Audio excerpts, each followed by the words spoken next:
আকাশ গড়েছ দিয়ে বিশালতা,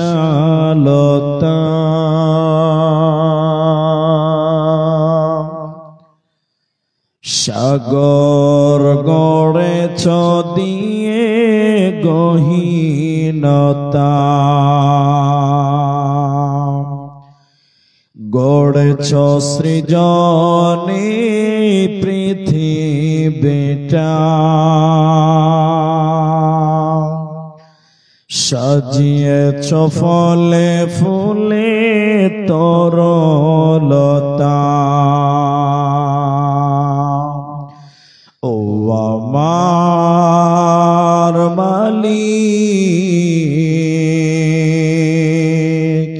তোমার উপমা তুমি একা। ও আমার মালিক, তোমার উপমা তুমি একা।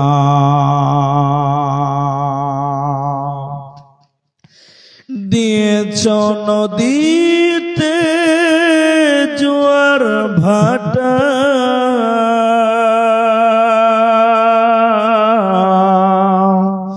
রাতের জোছনায় স্নিগ্ধতা,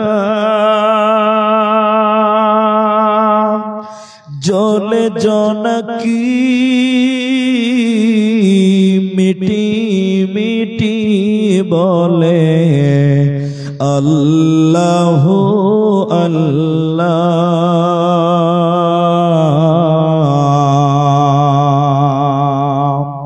ও আমার মালিক, তোমার উপমা তুমি একা। ও আমার মালিক, তোমার উপমা তুমি একা। দিয়েছ শুভ্র মেঘ বৃষ্টি ফোঁটা, ফসলের জমিনে উর্বরতা, রহমের ছায়া দিয়ে রেখেছ ঢেকে তুমি আল্লাহু আল্লাহ।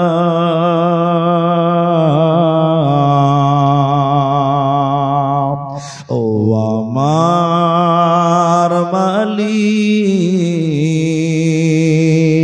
তোমার উপমা তুমি একা। ও আমার মালিক, তোমার উপমা তুমি একা। উপস্থিত চলমান সভার যোগ্যতম সভাপতি, স্টেজে ওলামায়ে কেরাম, অতিথিবৃন্দ, সামনে বসে থাকা দিনদার ইমানদার মুমিন ভাই সকল, দোয়ার কান্টারি মুরব্বী সমাজ, স্নেহের কচি কাঁচা, পর্দার অন্তরালে বসে থাকা মুমিনা সলেহা মা ও বোনেরা, প্রাণ প্রিয় গোপালপুর করণদিঘি উত্তর দিনাজপুরবাসী, প্রশংসা সেই মহান মনিবের দরবারে, যে মহান মনিবের দরবারে, যে মহান মনিব আমাদেরকে মসজিদ এবং মাদ্রাসা উভয় কেন্দ্রিক আলোচনা সভায় বসিয়ে কোরআন এবং হাদিসের আলোচনা করার, আপনাদের শ্রবণ করা যিনি তৌফিক ইনায়াত করেছেন, সেই মহান মুনিবের দরবারে শুকরিয়া আদায় করি। আমরা সকলেই একবার বলি আলহামদুলিল্লাহ। দরুদ ও সালাম বর্ষিত হোক সরকারে কায়নাত তাজদারে মাদানী নবী কুল শিরোমণি ইমামুল আম্বিয়া নবী মক্কি নবী মাদানী নবী আহমদ নবী মুহাম্মদুর রাসূলুল্লাহ সাল্লাল্লাহু আলাইহি ওয়াসাল্লাম। আল্লাহুম্মা আমিন। আল্লাহুম্মা সাল্লি আলাইহি আল্লাহুম্মা বারিক আলাইহি। মোহতারাম ভাইও বুজুর্গ দোস্ত, কোরআনুল কারীমের আমি দুই জায়গা থেকে দুটি এবং হাদিসে নববী থেকে একটি মাত্র হাদিসের টুকরো পাঠ করেছি। উল্লেখিত আয়াত এবং হাদিসকে কেন্দ্রবিন্দুর মধ্যে রেখে সংক্ষিপ্ত বিবরণের চেষ্টা করব, যদি আল্লাহ তৌফিক দেন তো। আলাইহি তাওয়াক্কালতু ওয়া ইলাইহি উনীব। মোহতারাম ভাইও বুজুর্গ দোস্ত, আমি আপনাদের শর্ট টাইমে কিছু কথা বলবো, খুব শর্ট টাইমে। রমাদান মাস আমরা দেখতে দেখতে 21-22 দিন আমরা পার করলাম। সেই রমাদান মাস এখনো আমাদের মাঝে বিদ্যমান। আমি আপনাদের সামনে অত্র এলাকায়, অত্র মাদ্রাসায়, এই গ্রামেও বেশ কয়েকবার এসেছি, অত্র এলাকায় বারবার আসছি। আমি আপনাদেরকে একটা বিষয় কেন্দ্রিক বক্তব্য রাখবো। বিষয়টা কি? আপনাদেরকে বিষয়টি মাত্র অনলি 5 মিনিট পরে আপনাদেরকে বলবো, বাস হয়ে গেছে। এই সব বস বস বস বস বস, অত গুজুর গুজুর করতে হবে না, শর্ট করে দাও, তাড়াতাড়ি করো, তাড়াতাড়ি শেষ করে দাও। আমি আপনাদের সামনে, ঠিক আছে ভাই, দেখতে পাওয়া যাচ্ছে, আমি আপনাদের সামনে আয়াত এবং হাদিসটাকে সামনে রেখে বক্তব্য শুরু করার পূর্বে মাত্র একটি কথাই আপনাদেরকে বলছি, কারণ পুরুষ মানুষদের সংখ্যা আজকে অনেক কম। গত বছর রমজানে প্রোগ্রামে অনেক লোক ছিল এবং ওই পার স্টেজ ছিল, সেই হিসাবে আজকে লোক সংখ্যা অনেক, পুরুষদের সংখ্যা কম আছে। তাই আমি আপনাদেরকে খুব সময় নষ্ট করব না। আজকে আমার আলোচ্য বিষয় হলো হিদায়াত।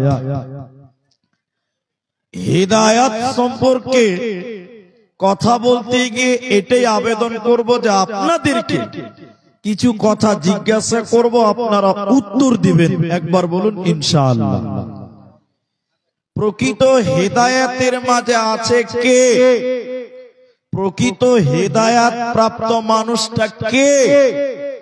এই বিষয়টা বলবো একটি একটি একটি একটি করে, বেশ কয়েকটি গুণ আপনাদের সামনে রাখবো ইনশাআল্লাহ।